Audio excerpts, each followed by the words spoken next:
आंगनाया rule फूल गाछिया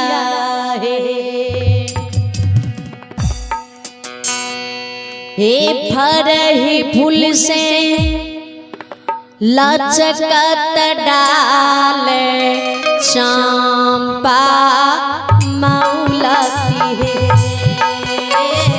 फरही फूल से लचकत डाल चंपा मौलती है बूढ़ी माँ की आंगनया रूल फूल गाछिया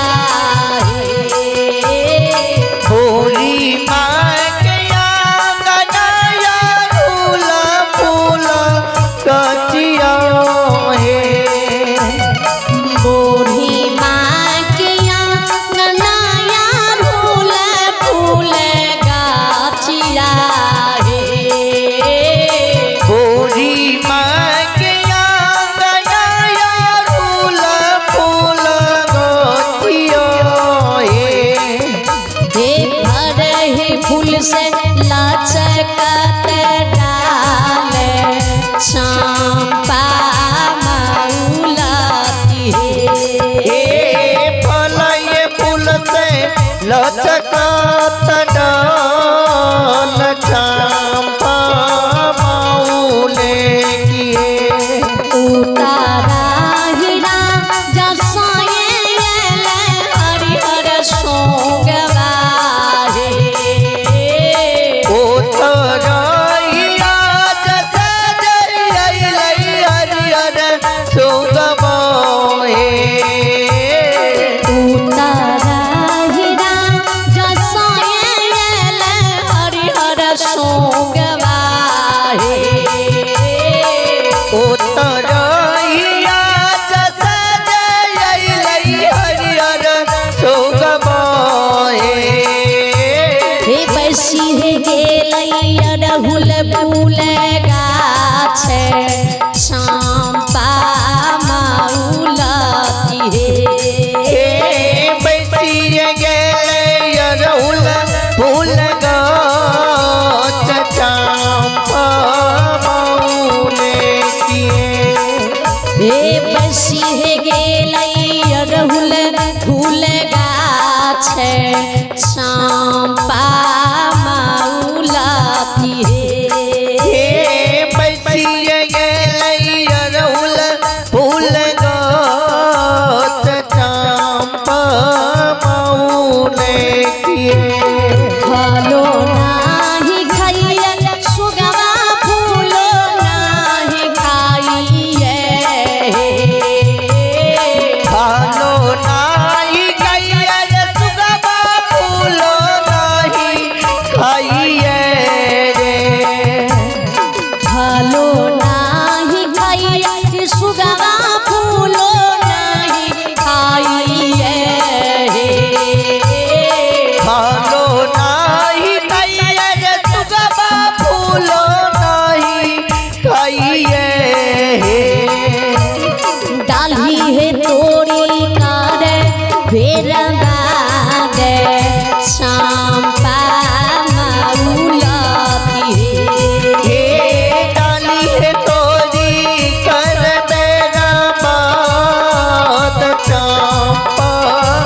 मौले किए हे डाली है तोरी कर फेर बाद चंपा मौलती हे डाली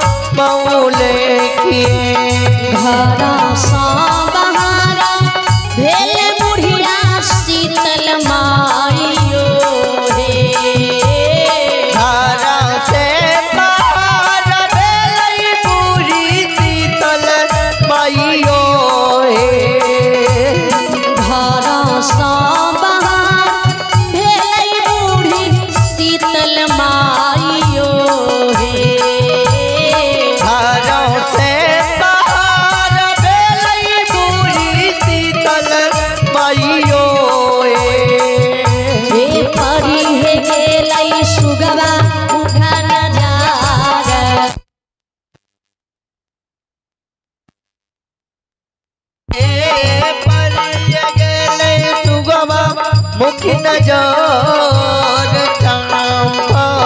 मौले ए परी हे गेलै सुगना मुख नजार चंपा मौलती हे परी हे गेलै सुगना मुख नजर चंपा मौले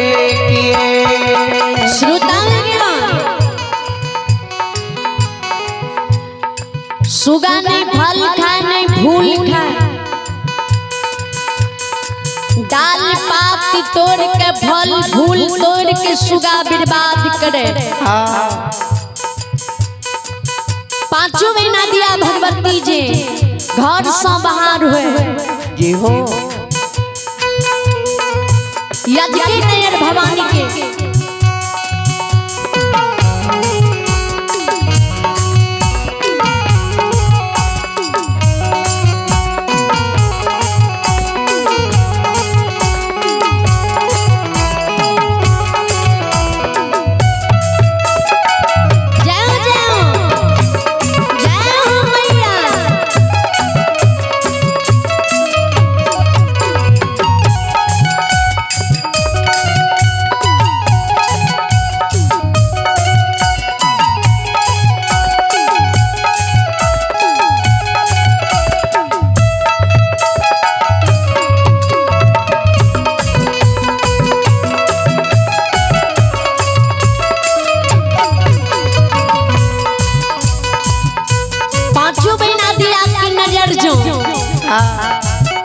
सुगा मुख पर पड़े, सुगा कीजिए अड़हुल गाछ पर बैस के दाल पात फल फूल के तोड़ के बर्बाद करती दिखे तो भवानी के दरबार के लहर मगोज समावे गुस्सा से शरीर की खून खोले तामस आंख लाल पियर हुए जी हो पांचों महीना दिया भगवती नरसरिया के द्वार चल दे गामा के पश्चिमा बस भाई नरसारी हो गामा के पश्चिमा बस भैया नरसरिये हो गामा के पश्चिमा बस भाई नरसारी हो गामा के पश्चिमा बस भैया नरसरिये हो होते हो भैया सुगवा गाए चंपा मौलती हे देहो भैया सुगा बाबा जाय चंपा मौले देते हो भैया सुगवा गाए चंपा मौलती हे देहो भैया सुगा बाबा जाय चंपा मौले एका को संगला भवानी को सना दो सारवा हे एका को सजल पवनिय को काटे दो सरबोये एका को संगला भवानी को सना दो सारवा हे एका को सजल पवनिय को काटे दो सरबोये तेसर हे को सनर सारिया दुआर चंपा मौलती हे तेसर को नरसरिये दुआर चंपा मौले तेसर हे को सनर सारिया दुआर चंपा मौलती हे तेसर को नरसरिये दुआर चंपा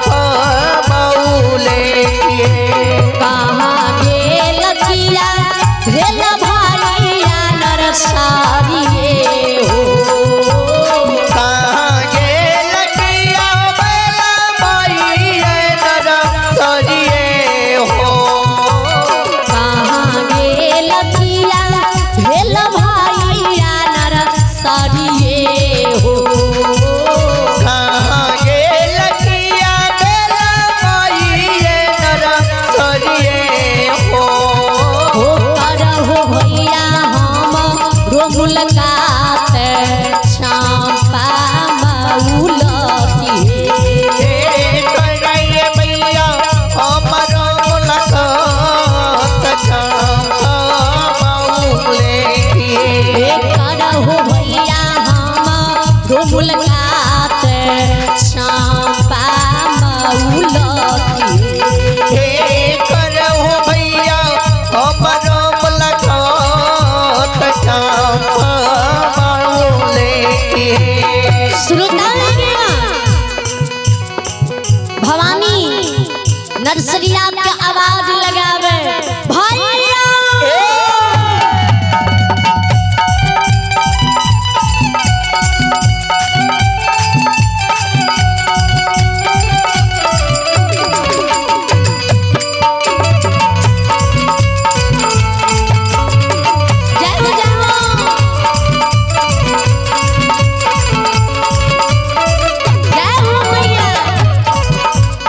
भवानी नर्सरिया का आवाज दे घर चलिए कि आंगन चलिए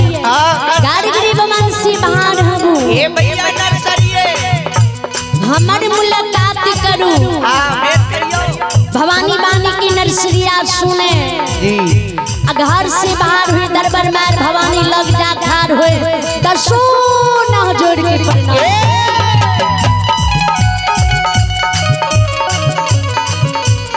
दसो ना जोड़ के प्रणाम करे माँ भवानी से जवाब करे अहू भाग है मैया जी हमरा द्वार पर यहाँ पधार लिए कौन जन्म के पुण्य से माँ ऐ जन्म यहाँ हमरा साक्षात दर्शन दिलिए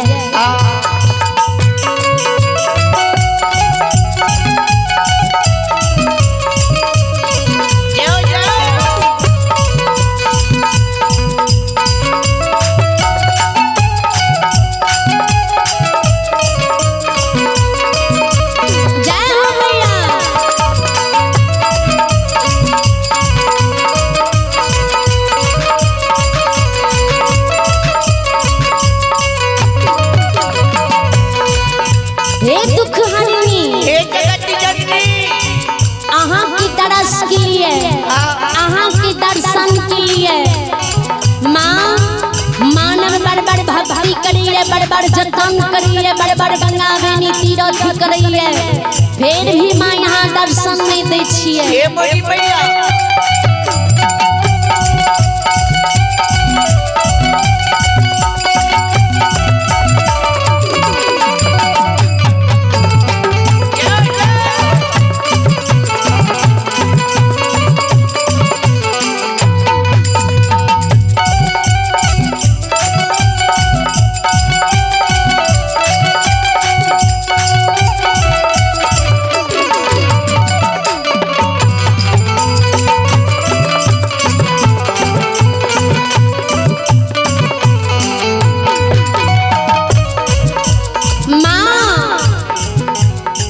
यहू भाग हमर जी माँ यहाँ हमरा द्वार लिए कौन कारण से लिए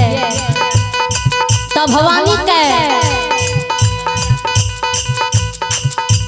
भैया बड़ा दुष्ट सुगाए बड़ा मन लुभावन बड़ा सुंदर फूल द्वार पर लगे लो ये से सुगा ने फूल खाइए ने फल खाइए अब फल फूल के तोड़ तोड़ के बर्बाद करिए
बालाजी यादव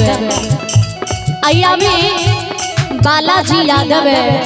के और से साधा दिल से शानदार मैया रानी की झूमर सुन करके साधा दिल से शानदार 51 रुपए के दान दिए।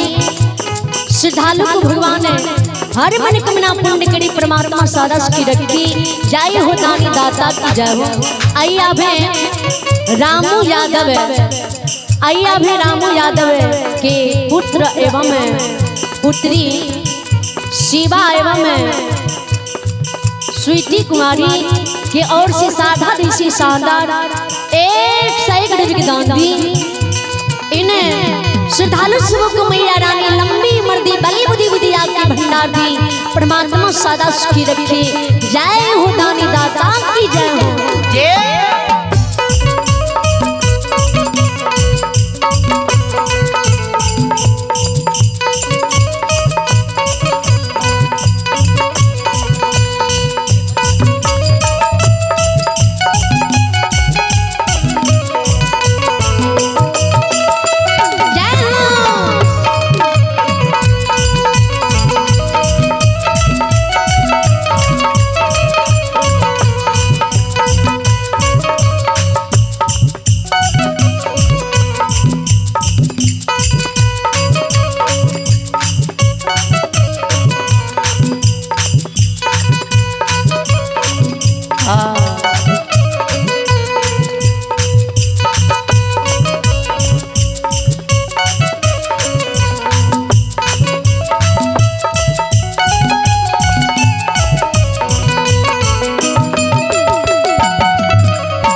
भैया नर्सरिया सुने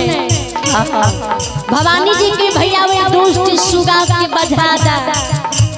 तो भैया नर्सरिया के माँ ए मोरी भैया ए भक्तों की उद्धार करने वाली देवी माँ जब हम याद भवानी सुगाना भाई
चलो हमरा सुगा बधा दा हे नर्सरिये भा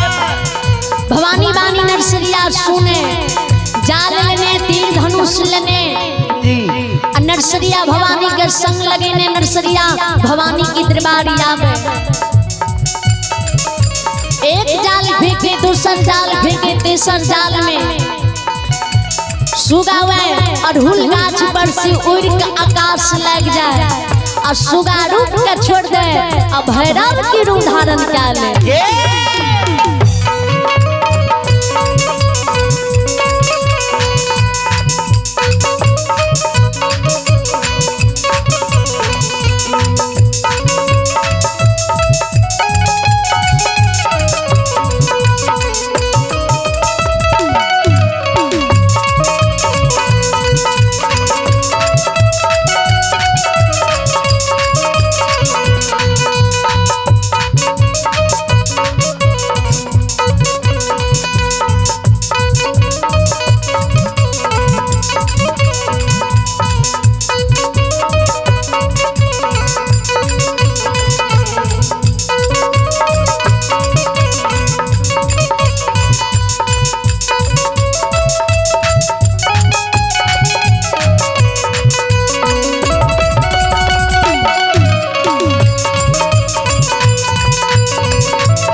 श्रद्धालु की नाम सुनी अय्या भी भूपेंद्र यादव अय्या भी भूपेंद्र यादव के सपुत्री एवं सपुत्र अनुपम अनुज और अनु एवं अनुजा के और से जो कि प्रतापपुर के निवासी हैं भगवान के दरबार में साधा दिल से शानदार एक से एक रुपये की दान दिए ये हो श्रद्धालु को भगवान हर मनोकामना पूर्ण करी परमात्मा सादा सुखी रखी बाबा भोला भंडारी भंडारी की भर रखी। आइए आप ग्राम तिलगरा की ओर से साधा दिल से शानदार एक से एक रुपये की दान दी श्रद्धालु को भगवान हर मनोकामना पूर्ण करी जय हो दानी दाता की जय हो। भैरव बाबा जी सुगा के रूप में छोड़ के भैरव बाबा के रूप धार ले तो भैरव बाबा के देख के भैया नर्सरिया भवानी से जवाब करे ए देवी माँ ए दुख हरनी सुगा नाम छिया भवानी पाना छीनै छिया हे सुगा नाम छिया भवानी पाना छीनै छिया हे सुगा नाम छिया भवानी पाना छीनै छिया हे सुगा नाम छिया भवानी पाना छीनै छिया हे हो हे छिया भैरव छोट भाई चांपा मौलती हे ओए छिया भैरव छोट भाई चांपा मौले के हो हे छिया भैरव छोट भाई चांपा मौलती हो छिया भैरव छोट भाई चांपा मौले के हो हे छिया भैरव छोट भाई चांपा मौलती हो छिया भैरव छोट भाई चांपा मौले के हो छिया भैरव छोट भाई चांपा मौले के हो छिया भैरव छोट भाई चांपा मौलती प्रेम सुनली मैया भगवती मेहरानी की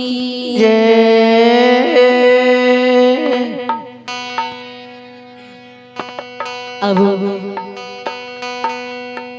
आंसू की बीच है राजा चंद्रबली की भगत सुनावे छी।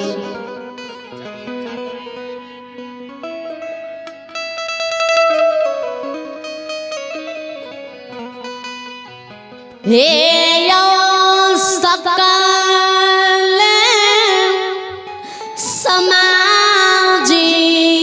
बबायो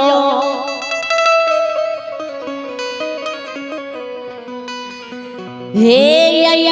भगत सुनई वाली माँ बहन बाबू भैया सा हे यो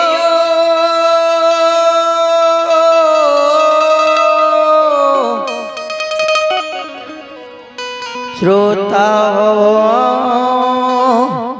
भगवान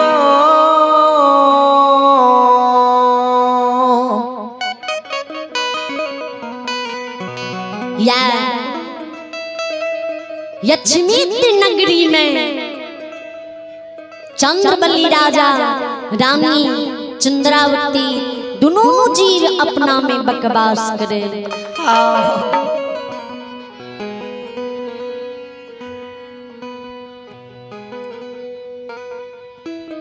खसी गला जी रेशम डोरी टूट गेल है, खार की घुटा उखड़ गेल है। खन खसी निमना होए, खन खसी तोरनी जबान होए, खन खसी धर्मा घबड़ जाए, खन खसी के दिल की बात हिराबे, खन खसी मूर्छा के धर्मा घबड़ ओसार पर बैस जाए। जी खसिया नहीं खड़ खाए नहीं पानी पियई मूर्छा के ओसार पर बैस के आवाज लगा बई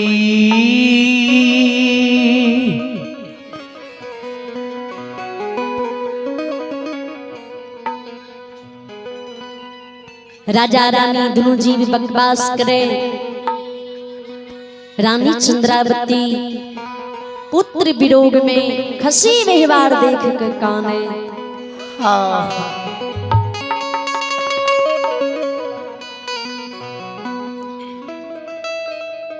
स्वामी जब यहाँ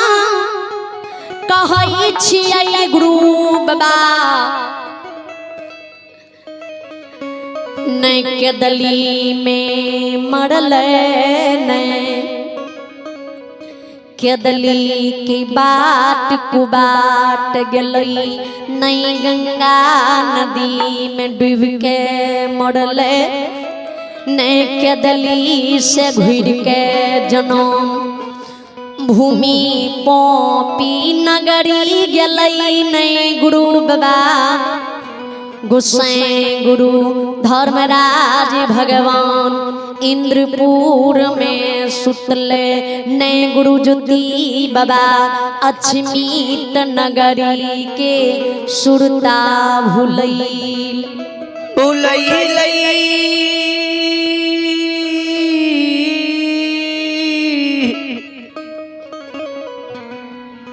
यो ठाकुर जी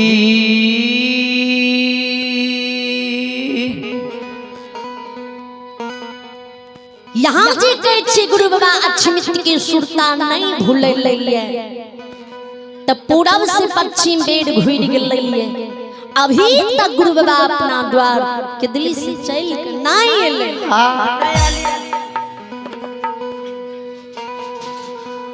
अब दिल में हमारा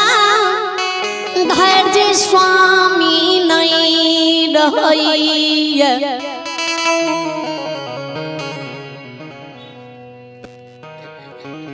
बेटा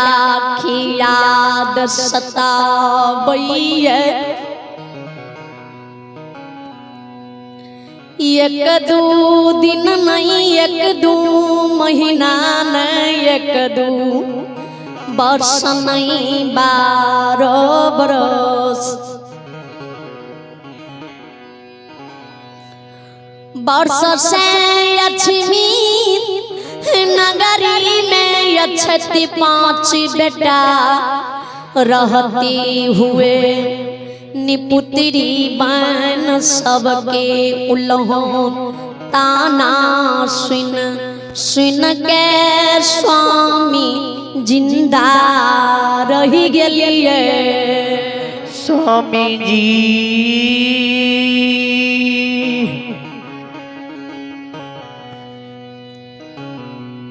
सबके उल्हन उपराग सोइन के जिंदा रह गेलिए।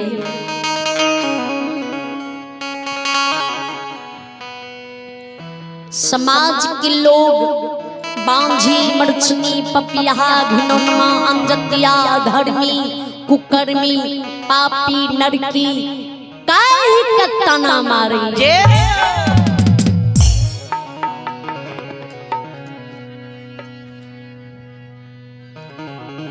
स्वामी जवानी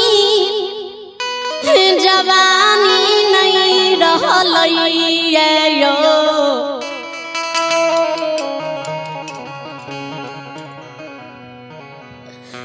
जवानी ढल गेलै बुढ़ापा याब गेलै शरीर के सामर्थ्य घट गेलै बाँ भुजा में बल नहीं बाल पैख गेलै बत्तीसो मुख की दांत झड़ गेले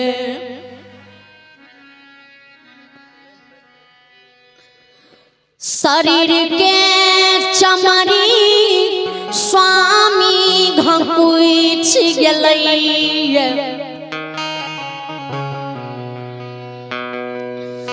दुख दर्द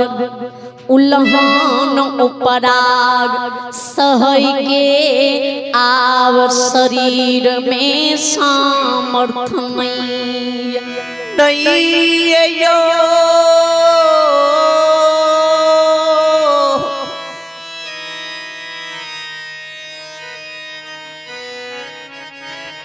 हे स्वामी जी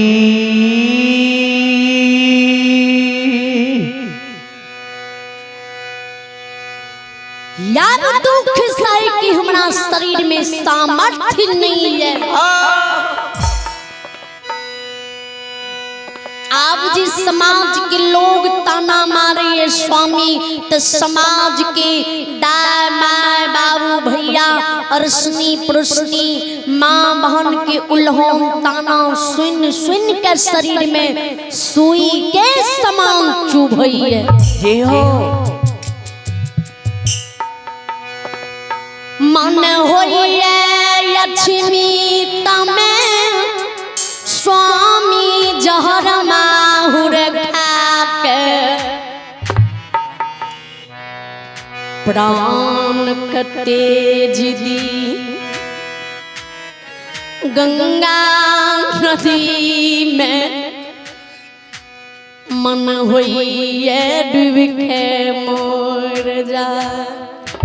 स्वामी जी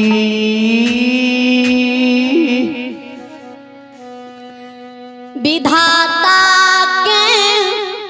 कुन गलती दुनिया में हमें कलिए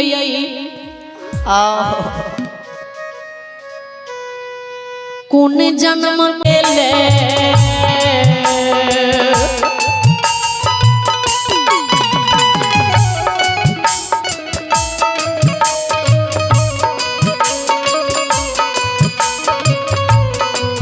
हे यो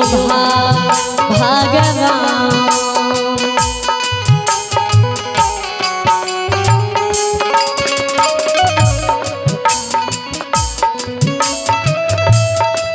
हे यो जनम देला खइए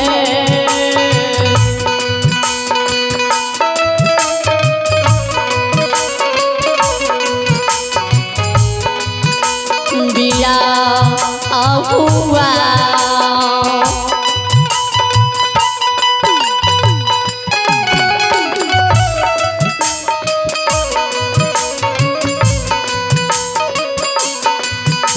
यो नारी कोई खंदे लखई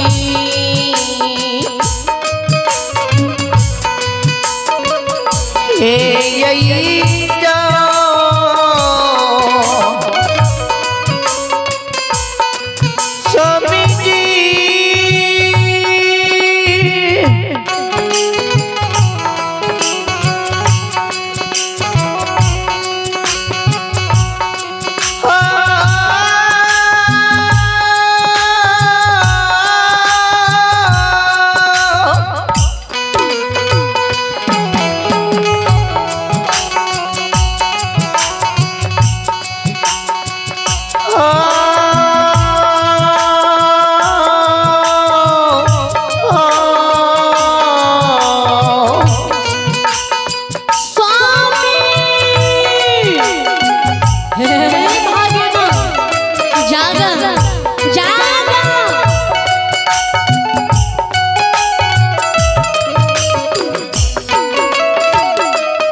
स्वामी जाओ भोजन श्रोता चंद्रावती लौट लौट के काने स्वामी देखियो ने गुरु बाबा भी तक दिली सुनाई लइए याद हमरा दिल में धैर्य नहीं रही है।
केकरा ये दुख दर्द की कहानी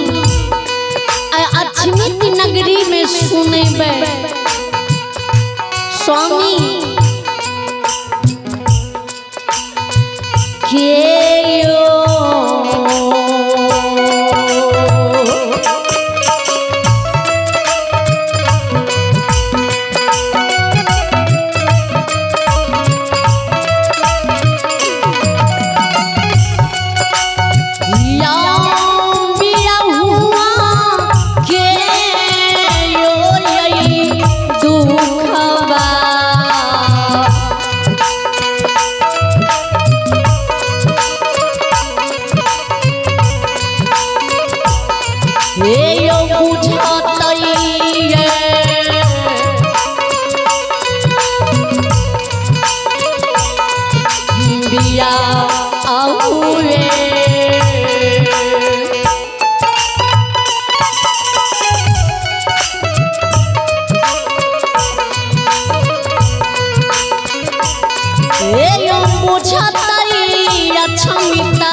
चंद्रबली राजा भर भर पांजी पकड़ के संभाले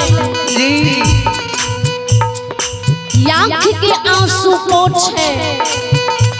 चंद्रावली से चंद्रबली राजा जवाब करे नहीं कानू रानी चंद्रावती के स्वामी।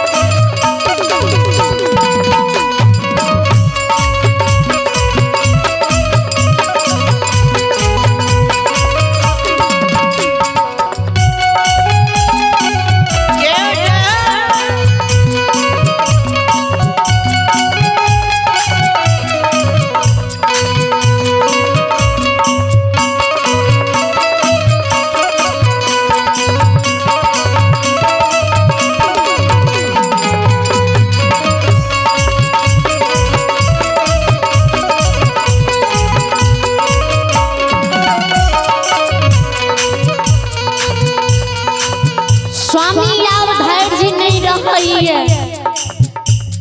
समाज के लोग के उल्लंघन सुनल नहीं जाइए।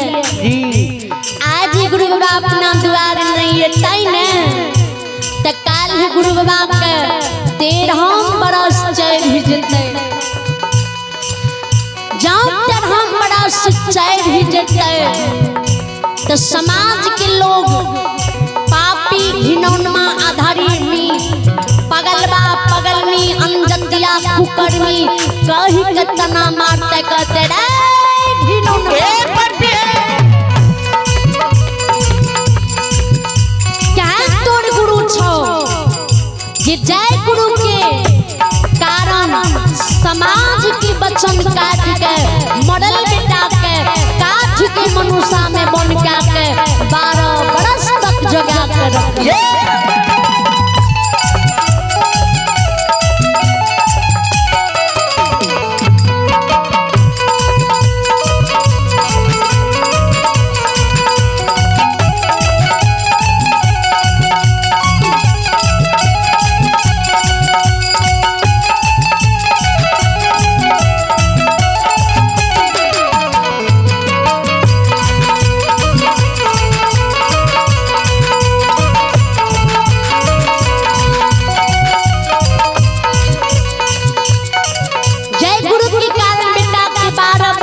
घर में रख ले आवे गुरु के तेन हम बड़ा सी चढ़ गेलो तोड़ गुरु के दिल से घुर के नहीं लो 5 बेटा तोड़ मरली रह जतो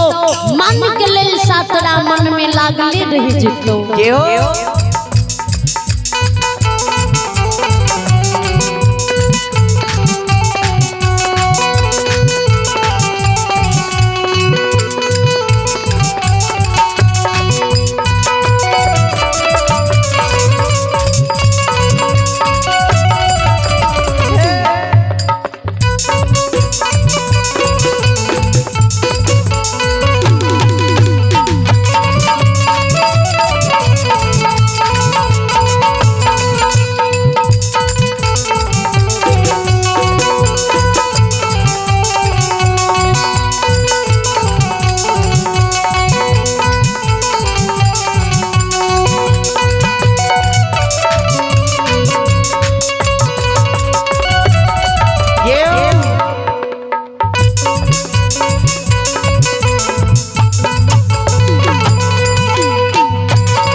चंद्रबली राजा के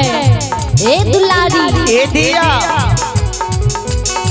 भगवान के घर में देरी ऐसी अंधेर नहीं है। हाँ रानी जी भगवान पर विश्वास करू भरोसा करू जी भगवान एहन दुख दर्द देने छे वह भगवान दुख दर्द कहते अधैर्य जी नहीं हबू ए दुलारी आगे बांधियो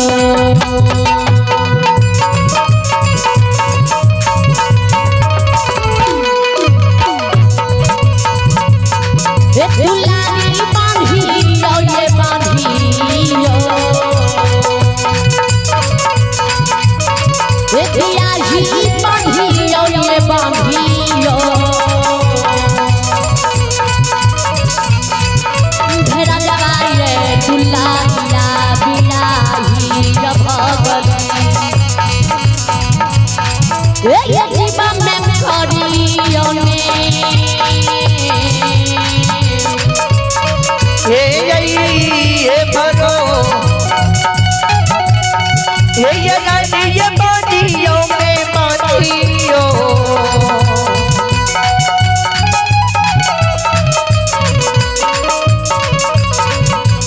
रानी ये पिया हो ये बलो ये बानिया ये दिलाई में ये भगो श्रोता भगवान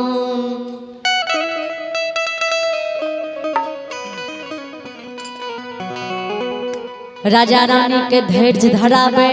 दोनों जी विकवास करे के दिली आस ही आवे कखनी गुरु बाबा के दिली से येते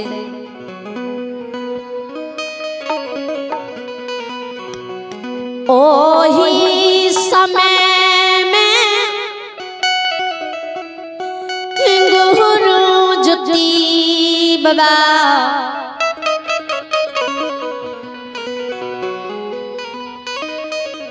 के दुली दुख भोगने भगवान के तप भगती कोई ने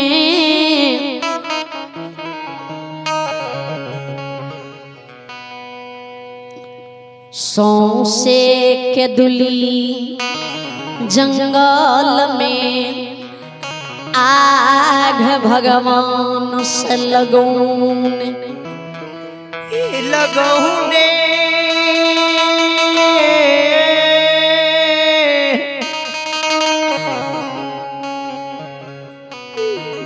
यो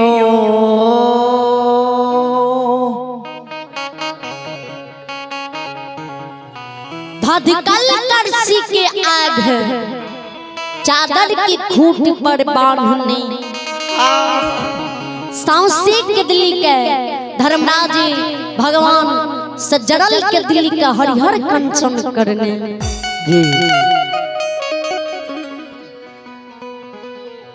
गंगा नदी में कूश के खुचरा में गंगा जल भरने सूखल सैनी के फिरियाद लने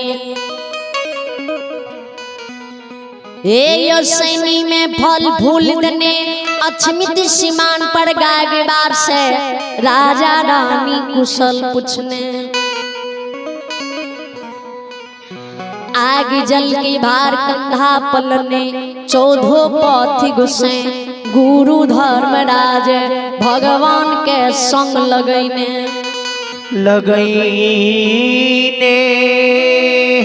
अक्षमित नगरी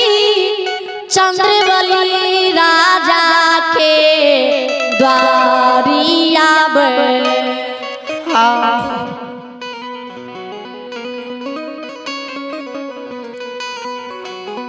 राजा द्वार पर ज्योति बाबा खार भाग के राजा के आवाज दे ओ सत्यवादी राजा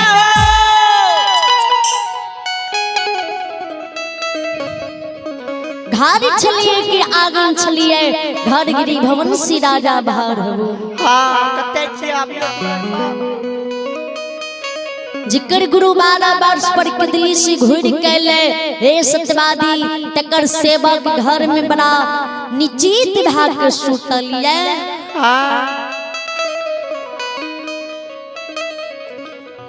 गुरु मानी जी चंद्रबली राजा सुने तो घर गिरी भवन से दरबार मार के बाहर हुए और दरबार मार ज्योति बाबा के लग में जाके खार हुए गुरु मुख राजा लहारई राजा मुख जुती बाबा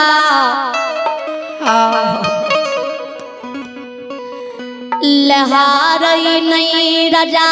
के गुरु चिन्हई नहीं गुरु के चंद्रबली राजा चिन्हई चिन्हइए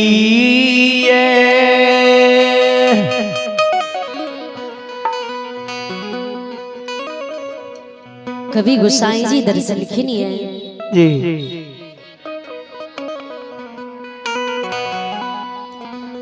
हरि आनंद हरि कथा अनंता कहि सुनहि सब विधि सब जनता सब जनता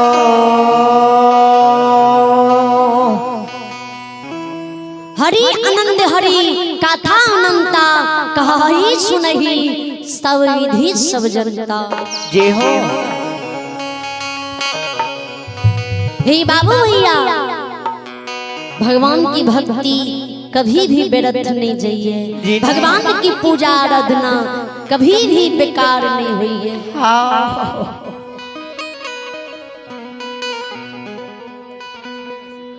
अर्जल धन अर्जल संपत्ति जन्मल बेटा बेटी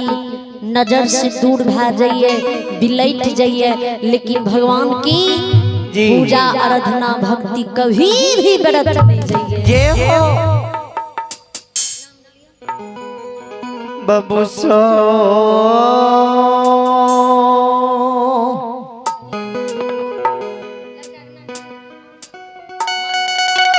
आइए एक श्रद्धालु के नाम सुनी। आइए अभी मानव कुमार जी की मामी जे लड़का की शादी थी उनकर मामी शारदा दी से शानदार खुशियाना भगवान के दरबार में 50 रुपए के दान दिए। जे हो श्रद्धालु को मैया रानी बाबा धमराज जी हर मन कमना पूर्ण करी परमात्मा सदस की रखी बाबुल भंडारी भंडारी की भर रखी जय हो दानी दाता की जय हो। जे हो बोले बोले सच्ची दरबार की जय तोहर महिमा अपार यानी दुनिया संता तोहर महिमा अपार यानी दुनिया सनत तोहर महिमा अपार यानी दुनिया सनत तोहर महिमा अपार यानी दुनिया सनत तोहर महिमा अपार यानी दुनिया सनत कनिदान के मन सब पूरा देना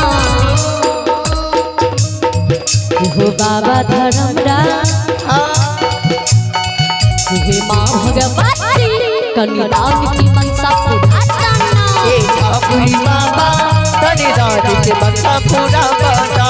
मां भगवती तनि रानी के मनसा पूरा करना।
बाबा धर्मराज हे मां भगवती तनी दान की मनसा पुराना ए ठाकुरी बाबा तनी दान के मनसा पूरा बना माँ भगवती तनी दान के मनसा पूरा बना बाबा गणपत तनी दान के मनसा पूरा बना पूरा बना पूरा बना पूरा बना पूरा बने। बोले बोले सच्ची दरबार की जय। श्रोता भगवान ने राजा गुरु का चिन्ह है और नहीं गुरु राजा का चिन्ह है। जी ध्यान से सुन रहे किया नहीं चिन्ह है। जय दिन में जुती वाला राजा के द्वारे ले तो वह दिन में जुती बाबा के कोई कुष्ठ फूटल रहे, शरीर में चमड़ी नहीं रहे, शरीर के चमड़ी सीझ के जमीन पर गिरल रहे।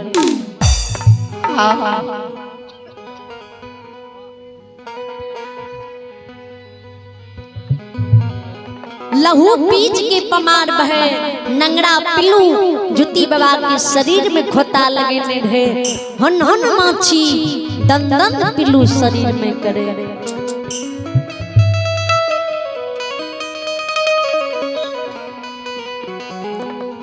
चंद्रबली राजा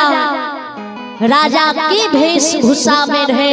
राजा के पिन्हाव ओढ़ाव रहे, राजा के समान रहे। पैर में परजीनी खड़ाम, कमर में ढाल तलवार, मुख पर मोहनी मुस्कान, सूरज की तरह राजा के तेज तिलक। नरंगिया महल अटारी राजा का अक्षमित में, नौरी नफरनी मुंशी दीवान हाथी घोड़ा, 14 कोस की राज रहे। जी आज राजा के द्वार जुती बाबा आइलिए तो जुती बाबा के कोई कुष्ठ मिटलिए, कंचन शरीर बनलिए, गेरुआ रंगल वस्त्र शरीर में पहिरने, सिर में मुरेठाए, माथे बीच लीलार में तिलक धियानिए।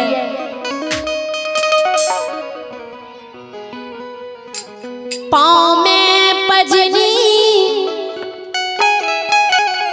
खरामिए, कंधा पर आग जल के भारिए, हाथ में झल मंजीरा।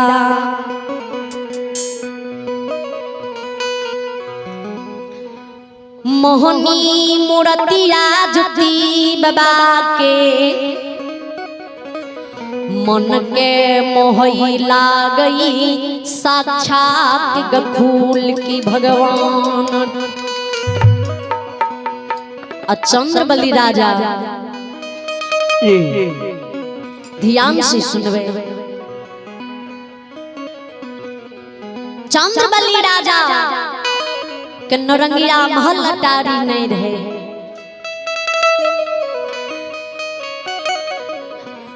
बड़का बड़का जटा राजा के यो, फाटल चिटल वस्त्र शरीर में पहिरन,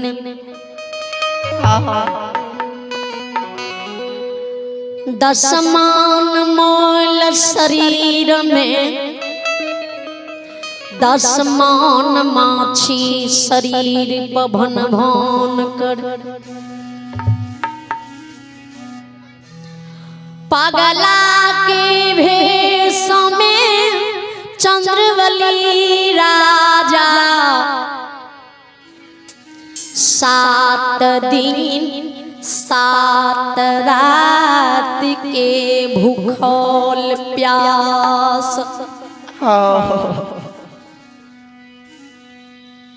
दोनों पांव के ऊपर रजा, जमीन पर खाड़ नहीं भै पाबै पान के पत्ता के तरह राजा के शरीर डोल डोलई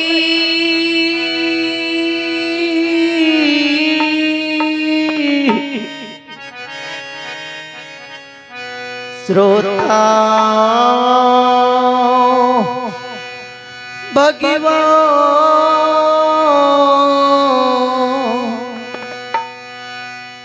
पान के पत्ता की तरह राजा के शरीर डोले, थर थर कांपे, मुख से राजा के आवाज नहीं निकले। आंख से चंद्रबली राजा के बसोधा लोड गिरे, काली जोड़ की जुती बाबा से जवाब करे, अहें हमर गुरु बाबा छियै। हाँ अहें छियै। ध्यान से सुनबे जी। जे दिन में मिलल रहे ज्योति बाबा, वे दिन में भी कोढ़िया कुष्ठ फूटल रहे, आज मिलले तो लागे साक्षात भगवान। आ गुरु जी राजा से मिलल रहे थे, राजा राजा के भेष में रहे, आ राजा के पगला के भेष में देखे, राजा के मुख चिन्हल नहीं जाए। कहूँ चिन्ह है राजा जी के हमर गुरु बाबा छियै, तो राजा के शब्द के सुन के ज्योति बाबा चिन्ह जे लागे या राजा रहे। आ ज्योति बाबा के अहाँ अछूत नगरी के राजा छियै, तो गुरु के आवाज सुन के राजा चंद्रबली गुरु बाबा के चिन्ह। आ जो राजा गुरु के चिन्ह जाए तो चंद्रबली राजा आयो भैरिये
सेवा किया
श्रोता में गुरु के भाई पांच पकड़ के राजा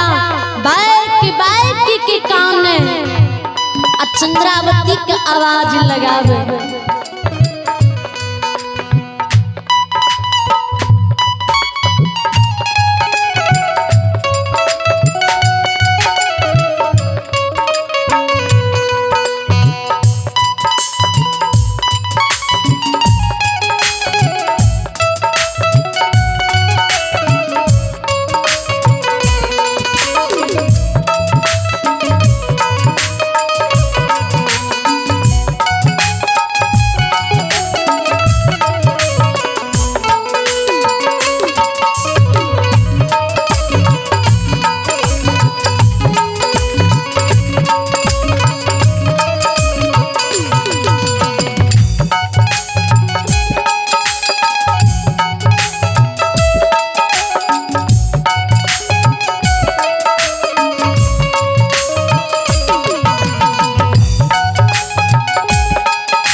भवन में राजा आवाज लगावे, हे दुलारी जय गुरु के आस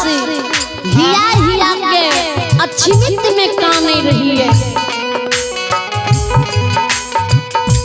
आए गुरु बाबा अपना द्वार आ गए, लोटा मांझ के जल लियो और थाली ला के घर से बाहर हरू। राजा रानी सुने लोटा मांझ के पवित्र जल ले थाली ला के घर से बाहर हुए। गड़बड़ मार जुती बाबा नजदीक चल जाए।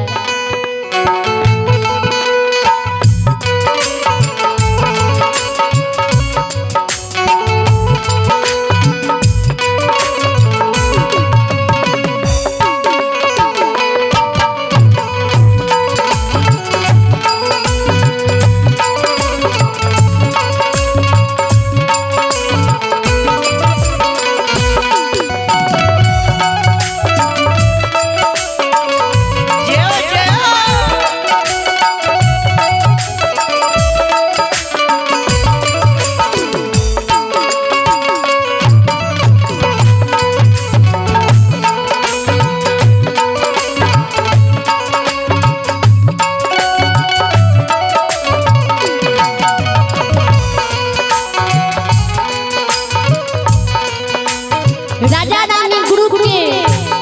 चरण के पखारे, गुरु के चरण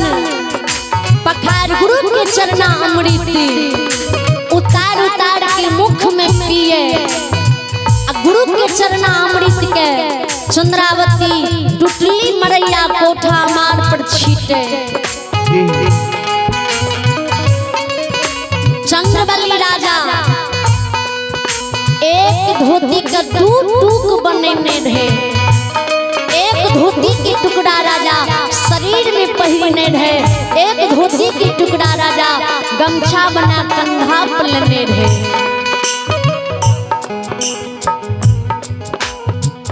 आइया में सिकंदर महात्मा, आइया में सिकंदर महात्मा अमरपुर के निवासी भगवान के दरबार में साधा दिल से शानदार 51 रुपए की दान दिए।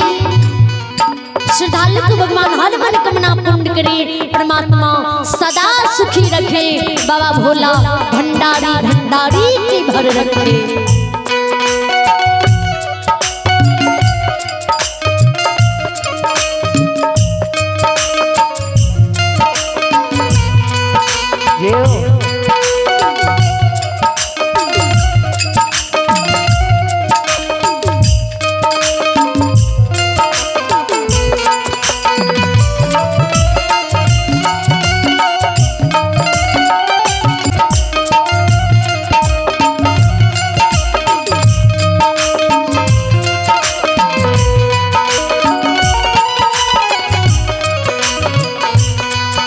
श्रोता में गिरवा चंद्रबली राजा वे धोती के टुकड़ा के कंधा पर सुतार के धर्मा घर के ओसार पर जमीन पर बिछा दे। ध्यान से सुनबे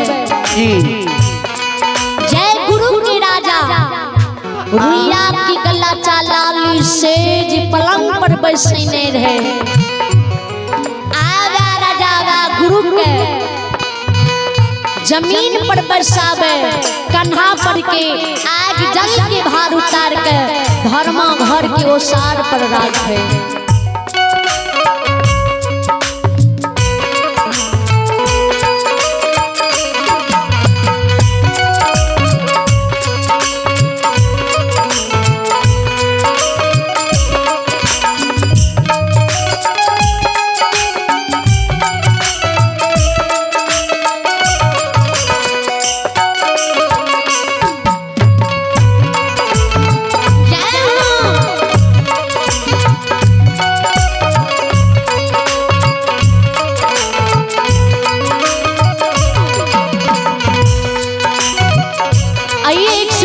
नाम सुनी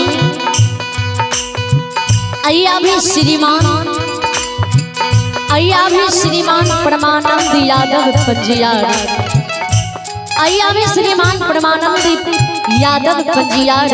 अमरपुर के निवासी, जिन्होंने साधा दिल से शानदार 51 रुपए की दान दी। श्रद्धालु को भगवान हर मनोकामना पूर्ण करे। इन्हीं श्रद्धालु के चरणों में समस्त मंडली की ओर से करोटी करोटी नमन है, लाखों लाख प्रणाम है। जय हो दानी दाता की जय हो।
एक श्रद्धालु के नाम सुने। आइया भी परमेश्वरी यादव है,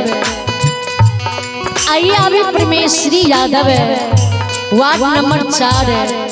अमरपुर के निवासी। भगवान के दरबार में साधा दिल से शानदार 101 रुपए की दान दी। श्रद्धालु के चरणों में समस्त मंडली की ओर से करोटी नमन, लाखों लाख प्रणाम। जय हो दानी दाता की जय हो। आइया वे विद्यानंद कुमार है, आइया वे विद्यानंद कुमार है, अमरपुर के निवासी। भगवान के दरबार में साधा दिल से शानदार 51 रुपए की दान दिए। श्रद्धालु को भगवान हर मनोकामना पूर्ण करे, परमात्मा सदा सुखी रखे, बाबा भोला भंडारी भंडारी की भर रखे। जय हो दानी दाता की जय हो।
श्रद्धालु के नाम सुने। आइया राखी कुमारी भगवान के दरबार में साधा दिवसी शानदार 21 रुपए की दान दिए। श्रद्धालु को भगवान हर मनोकामना पूर्ण करे। जय हो दानी दाता की जय हो।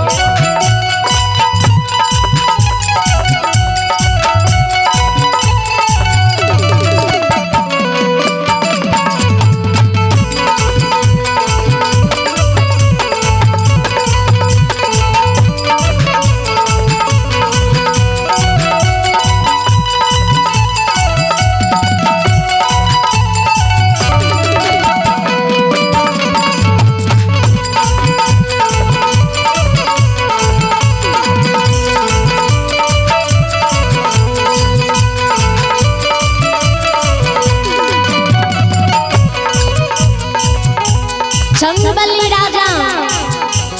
चंद्रावती रानी दोनों जीव गुरु के चरण लाग के बैसे आ गुरु के चरण के दबावे, अपन सारे दुख दर्द की कहानी भूल जाए। राजा रानी के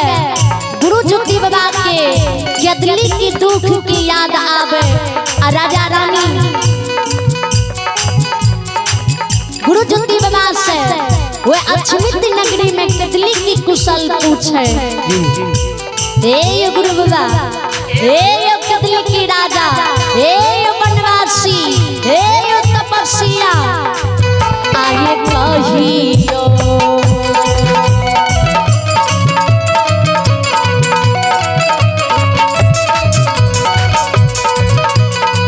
ओ गुस्सा कहियो ले कहियो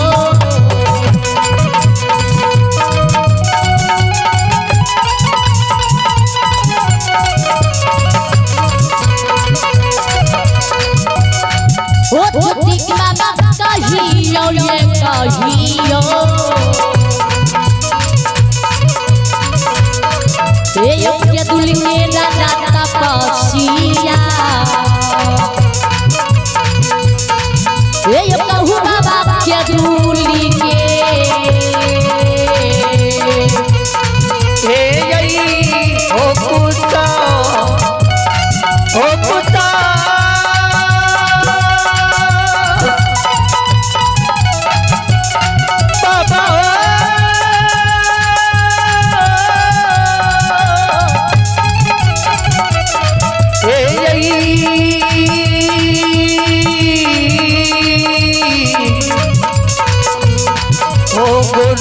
बाबा हो गोसाई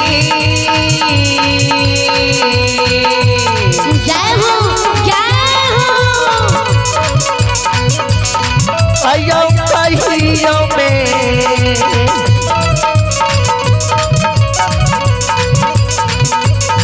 ये बाबा ये कहियो में कहियो के दुल के राजा तपस्या बनवासी हो गुरु बाबा आया आया आया चरित के ए यो हो श्रोता भगवान